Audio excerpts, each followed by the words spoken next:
sommes sur l'autoroute A104 à la sortie qui mène à la base de loisirs de Torcy. Et une opération a été mise en place pour des contrôles. Monsieur le sous-préfet, est-ce que vous pouvez me présenter l'opération qui a été mise en place aujourd'hui?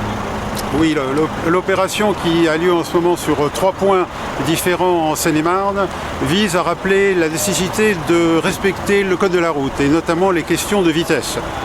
On s'est aperçu pendant le mois d'avril où tout le monde a pu constater que la circulation était non pas nulle mais extrêmement réduite, une baisse de l'accidentologie simplement de 30 à 40% selon les rubriques, ce qui est totalement inacceptable. Ce qui veut surtout dire que les gens qui roulaient, certains ont profité du fait qu'il y avait peu de circulation pour ne pas respecter les règles du code de la route et notamment la limitation de vitesse. On a constaté des dépassements de vitesse allant jusqu'à 100 km au-dessus de la vitesse autorisée, ce qui est non seulement une infraction mais également une mise en danger d'autrui et plus important une mise en danger des autres conducteurs. Je suppose que ce n'est pas particulier à ce district de Nord-Seine-et-Marne, Non, je vous ai donné les chiffres départementaux. Ici, on est sur un nœud routier et autoroutier particulièrement important qui nécessite la présence de la compagnie de la CRS autoroutière. Donc, monsieur le commandant Rouleau. Oui. Bonjour. Est-ce que vous pouvez donc me présenter le dispositif qui a été mis en place aujourd'hui pour cette opération de contrôle de vitesse?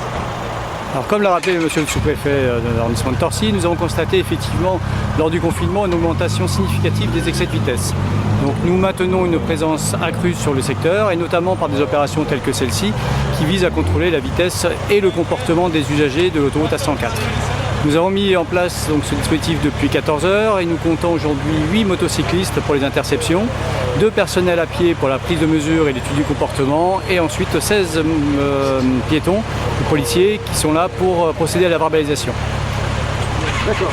Et jusqu'à présent, vous avez constaté beaucoup d'infractions, donc au bout d'une heure et demie de Alors depuis 1 heure, nous avons constaté 14 infractions à la vitesse, dont 3 supérieures à 50 km/h qui ont entraîné la rétention du permis de conduire.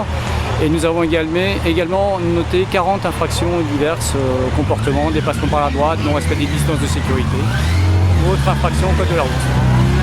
Écoutez, moi ce que je souhaite simplement c'est que ces opérations et l'écho qu'on pourra donner rappellent à tous les automobilistes que le code de la route n'est pas une prescription édictée pour embêter les gens mais pour veiller à leur sécurité personnelle, à celle de leur famille et à celle de ceux qui arrivent en face, ce qui me paraît la chose la plus importante. On est là pour faire respecter la loi. Si la loi a une utilité, c'est bien de nous protéger.